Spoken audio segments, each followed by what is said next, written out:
Hey there boys and girls, welcome back to our channel yet another video. और तुम्हें ये तो पता रहेगा कि यार शैडो पोकेमोन क्या होते हैं और इनका पोटेंशियल क्या है। ये पोकेमोन अपनी नॉर्मल फॉर्म से 1000 टाइम्स ज़्यादा स्ट्रॉन्ग रहते हैं और इनके जो अटैक्स रहते हैं वो भी उनसे इतने ज़्यादा स्ट्रॉन्ग होते हैं, जिनकी वजह से ये बहुत ही आसानी से पूरी अर्थ या फिर बोलो पूरी यूनिवर्स को तबाह कर सकते हैं। और अगर one of the most powerful Pokemon जो कि है रिक्वेजा, उसके पास ये फॉर्म आ जाए, जो कि अभी नहीं है लेकिन उसके पास अगर ये फॉर्म हो तो वो क्या कर सकता है, वो कितना ज़्यादा पावरफुल रहेगा, और इसी के बारे में आज हम बात करने वाले हैं। तो अगर तुम्हें ये वीडियो पसंद आती है तो वीडियो को लाइक कर देना, और अगर तुम हमारे चैनल पे नए हो और इसी तरह के ऑसम कंटेंट की यार तलाश में थे तो चैनल को सब्सक्राइब कर लो। यहाँ वहाँ जाने की तुम्हें ज़रूरत नहीं है। तो अब जब हमने सब बातें कर ली हैं, now without any further ado, let's get started.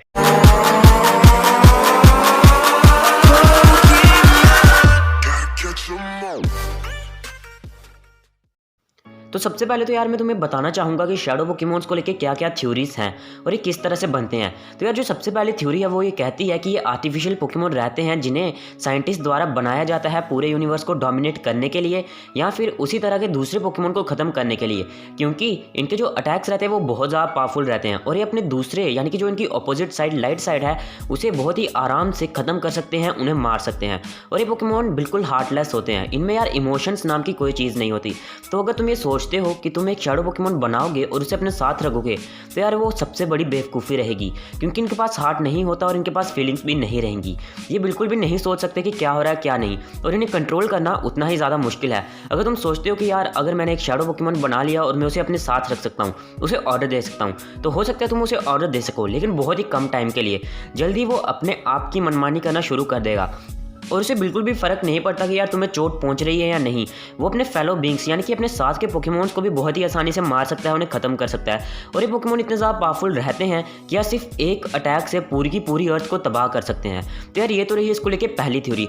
और जो इसको लेके दूसरी थ्योरी आती है वो थोड़ी सी ऑफिशियल है। तो यार तुम सबने पोकेन टूर्नामेंट का गेम प्ले देखा होगा, और अगर गेम प्ले देखा तो तुम ये भी जानते होगी कि यार उसकी स्टोरी लाइन क्या रही है। तो स्टार्ट में हमें दिखाया जाता है कि एक शैडो म्यूटू अचानक से कहीं से एक टूर्नामेंट की प्लेस पे आ जाता है, और बाद में हमें ये भी बताया जाता है कि एक लड़की है जो शैडो म्यूटू को कंट्रोल कर रही है, और उसी की ये सब करामात है जिसकी वजह से एक नॉर्मल म्यूटू एक शैडो म्यूटू में ट्रांसफर हो गया। लेकिन उसने ऐसा किया कैसे?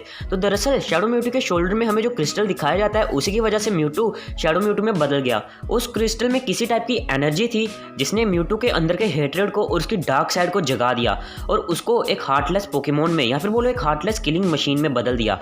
तो यहाँ पे मैंने सोचा अगर इन्होंने एक म्यूटू को जेन्युइन तरीके से एक शैडो म्यूटू में बदल दिया तो हो सकता हो कि यार रिक्वेजा की भी इसी तरह से हम शैडो फॉर्म को अनलीश कर सकें।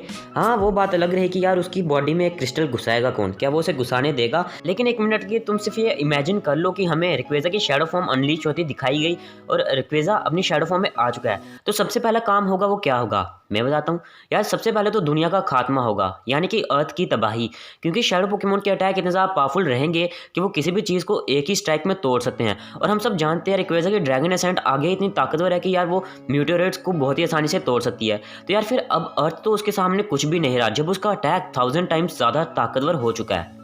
और शैडो रिक्वेजा को इस चीज़ से भी कोई मतलब नहीं रहेगा कि यार जिस प्लानट को वो तबाह कर रहा है उस पर कितने सारे पोकेमोन्स या फिर कितने सारे इंसान रहते हैं, क्योंकि उनमें हार्ट ही नहीं है तो उनमें इमोशन होंगे नहीं। तो यार उसका अल्टीमेट गोल बन जाएगा सिर्फ डिस्ट्रक्शन, और वो पूरे यूनिवर्स को तबाह कर देगा। उसके सामने कोई भी नहीं टिक पाएगा, अब चाहे वो एलमाइटी आर्कियस हो या फिर द ओरिजिनल ड्रैगन ही क्यों ना हो, जिसे सबसे ताकतवर ड्रैगन टाइप पोकेमोन कहा जाता है। शैडो रिक्वेजा इतना ज़्यादा पावरफुल रहेगा कि यार वो किसी भी चीज़ को हरा सके। और शैडो रिक्वेजा यहीं तक नहीं रुकेगा। तो हम सब देख चुके हैं कि यार म्यूटू अपनी शैडो फॉर्म में रह के भी मेगा इवॉल्व कर सकता है, और ऐसा हमने पोकेमोन टूर्नामेंट में भी देखा और लेट्स गो पिकाचू और लेट्स गो ईवी में भी देखा। तो यहाँ पे भी कोई एक्सेप्शन नहीं रही।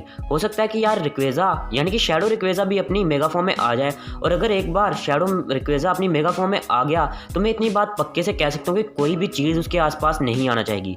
उसके अंदर से ऐसा ऑरा निकलेगा कि कोई भी सैकड़ों किलोमीटर दूर से उससे डर के उसे भागने की कोशिश करेगा। लेकिन क्या मेगा रिक्वेजा उसे भागने देगा?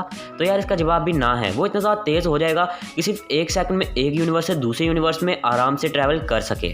और इसी के साथ शैडो मेगा रिक्वेजा बन जाएगा दुनिया का सबसे पावरफुल पोकेमोन और डोमिनेटर ऑफ द यूनिवर्स, जिसके सामने कोई भी चीज़ नहीं आना चाहेगी और कोई भी चीज़ उसके सामने नहीं टिक पाएगी। क्योंकि हम सब जानते हैं यार रिक्वेजा आगे ही इतना ज़्यादा पावरफुल है, और अगर उसके पास उसकी शैडो फॉर्म आ गई तो उसके सामने टिकने का किसी भी चीज़ का चांस नहीं रहेगा।